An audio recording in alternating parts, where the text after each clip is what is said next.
मन चंगा तो कठौती में गंगा। यह बात, यह उक्ति जो है भक्ति मार्ग का है, ज्ञानियों मार्ग का नहीं, भक्ति मार्ग की, जिसमें भक्त भगवान कहते हैं मुझे ज्ञान के घमंड में कोई नहीं पा सकता, मुझे धन के घमंड में कोई नहीं पा सकता, मुझे बल के घमंड से नहीं पा सकता, मुझे तो भाव और प्रेम के जीत सकता है, क्योंकि भाव के भूखा मैं हूँ, प्रेम का भूखा मैं हूँ।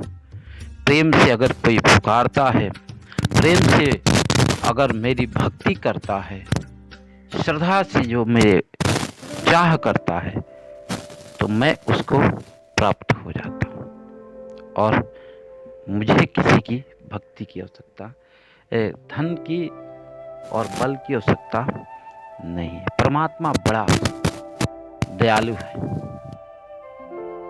इतना दयालु है कि मत कहिए। जिनके ऊपर कृपा हो जाए तो क्या कहना। मनुष्य का जो जीवन है, यहाँ जो वर्ण, हम लोग का वर्ण व्यवस्था ज्ञानियों के माध्यम से, धर्म के माध्यम से, ऊंच नीच, बड़ छोट, ये भक्ति नहीं करने देगी। भक्ति में ज्ञान मार्ग बाधक हो जाता है कभी कभी, भक्ति में धन बाधक बन सकता है, क्योंकि धनाढ़ों को भक्ति नहीं हो पाती। भक्ति तो भाव से मिलता है, जब तक भाव नहीं होगा तब तक भक्ति नहीं मिल पाएगी। आइए एक भक्त की, जो भगवान को निरंतर स्मरण करते हैं, भगवान उनके हृदय में ही नहीं, सब में उन्हें परमात्मा दर्शन देते हैं। ऐसी एक कथा याद आ रही है रविदास की, भक्त रविदास। आहा,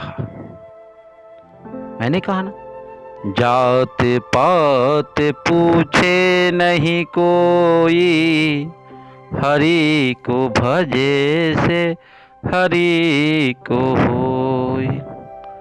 परमात्मा जात पात नहीं देखते हैं, भेदभाव नहीं देखते हैं। परमात्मा तो बस इतना ही देखते हैं कि जो भक्त है वो मेरे कैसे भक्त है, भाव है या नहीं। रविदास भगवान के परम प्रिय भक्त। एक समय कुछ ब्राह्मणों ने गंगा स्नान करने के लिए जा रहे थे, अपनी अपनी बुद्धि का परिचय देते हुए।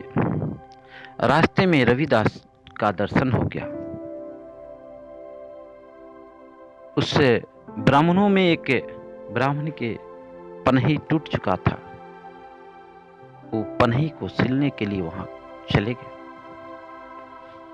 रविदास ने बड़े प्रेम से उनके पनही को सील दिए। उसके बदले में ब्राह्मण कुछ दक्षिणा दिए, भेंट दिए, चलने लगे। तो रविदास ने कहा, हे प्रभु, आप लोग कहाँ जा रहे हैं? ब्राह्मणों ने कहा, हम तो गंगा जी स्नान करने जा रहे हैं।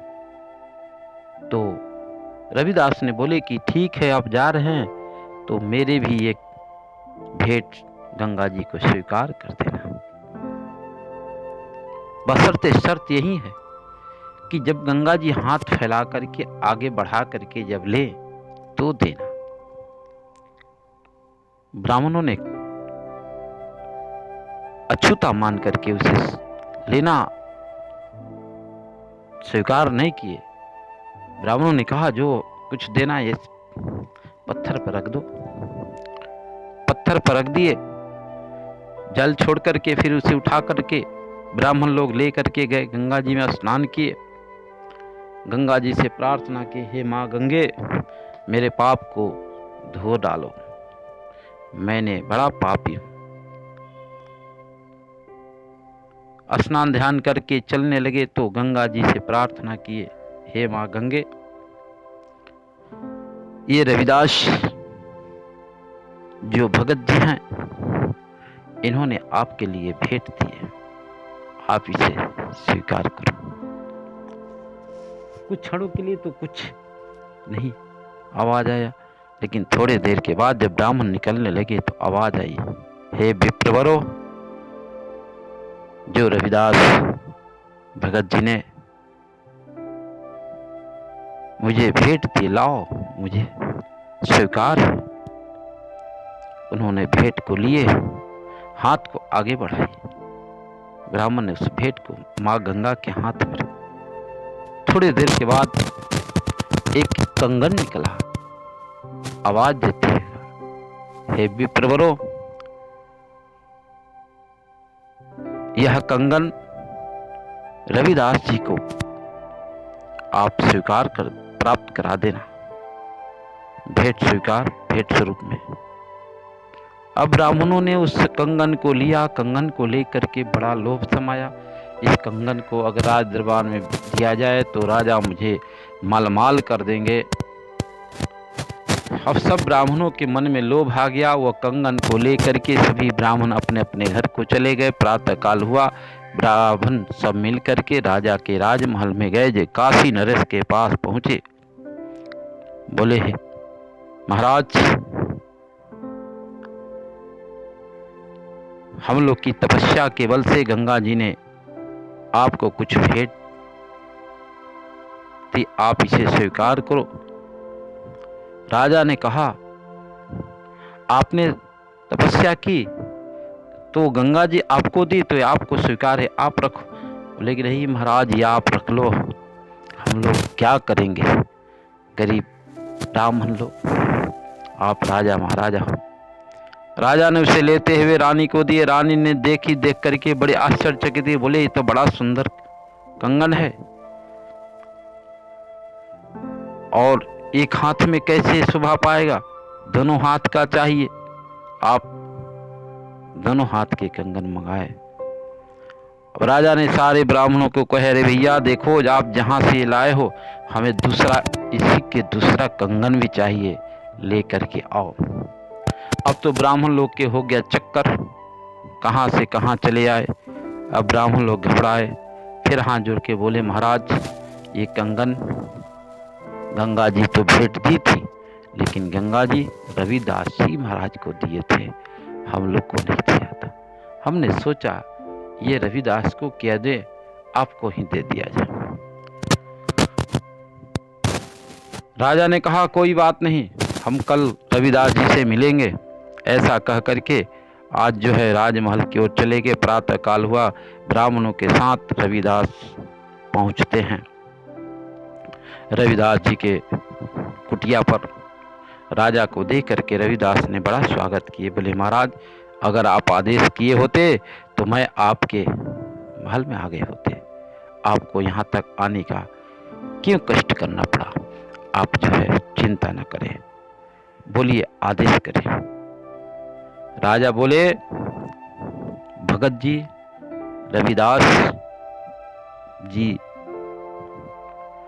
मुझे तो आपके ऊपर विश्वास है, ये कंगन गंगा जी आपको दी थी, ये ब्राह्मण लोग मेरे पास लाए, लेकिन मेरी पत्नी को यह कंगन बहुत प्रिय है। ऐसा ही कंगन एक मुझे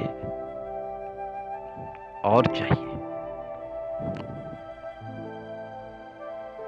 रविदास बोले, महाराज, मैं तो इतना गरीब हूँ, ये कंगन, ये सोने के इतने महंगे कंगन मैं कहाँ से ला सकता हूँ, मेरे बस की बात नहीं है, मेरी परीक्षा मत लो।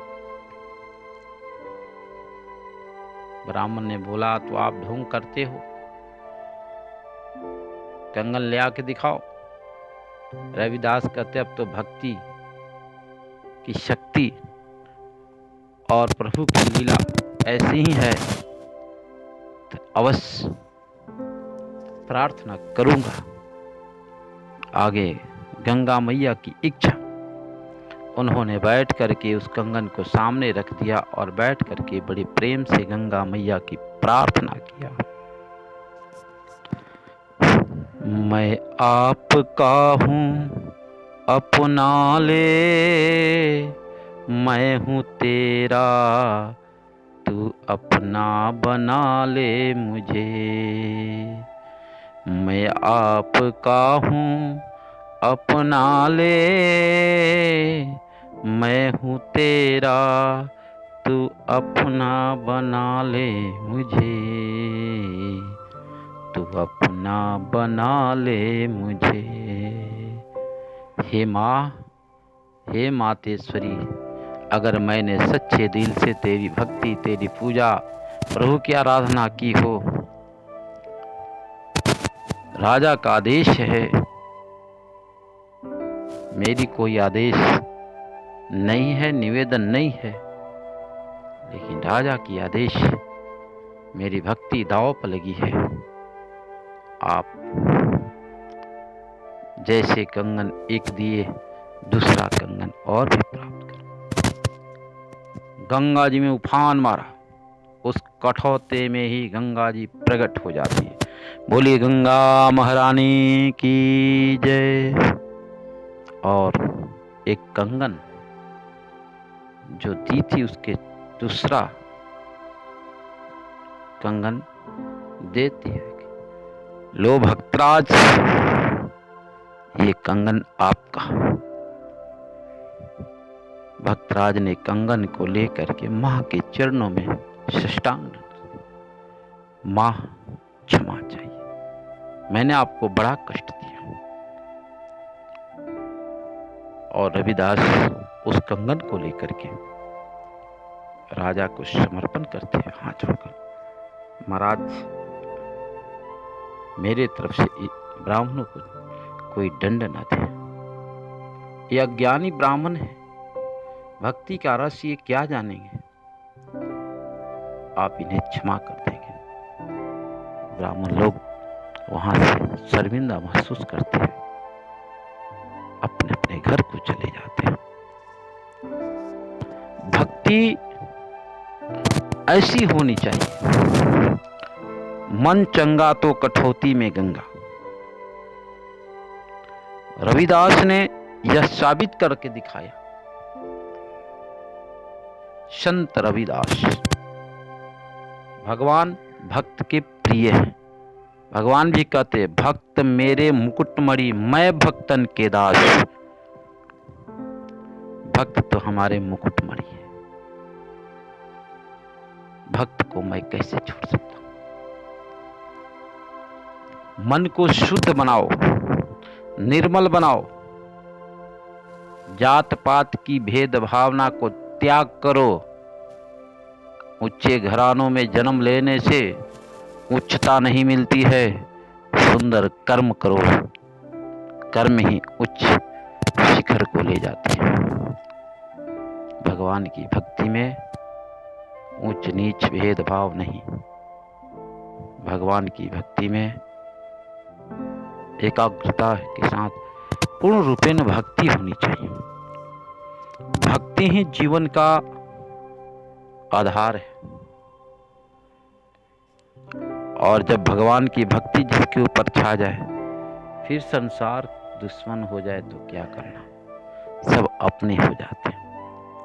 तो भगवान के भक्ति तभी प्राप्त हो सकता है जब हम संतों के सानिध्य में रहेंगे तब। और भक्त रविदास की जय जयकार होने लगी। राजा भी उनके चरण में नतमस्तक हो गए। ऐसी भक्ति देवी की कृपा है। तो भगवान जो हैं भक्त प्रिय हैं, इसलिए भगवान के सानिध्य में धन प्रिय नहीं, बल प्रिय नहीं, भगवान धन प्रिय है।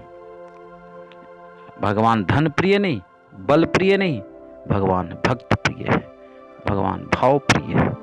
भगवान के प्रति आप उच्च कुल से हो या नीच कुल से मतलब नहीं है, बस भगवान की प्रति भक्ति बनाओ। भक्ति जितनी रहेगी उतनी आपकी उच्च शिखर पर जाएगी। ये भगवान की भक्ति की लीला है। खूब भगवान के प्रति प्रेम करो, भाव प्रकट करो। भगवान आपके हैं, जहाँ खोजेंगे वहीं भगवान मिल जाएंगे। प्रेम तो प्रकट करो। प्रेम की कृपा से सब कुछ सुलभ हो जाता है। भगवान बड़े भाव प्रिय है, भगवान भक्त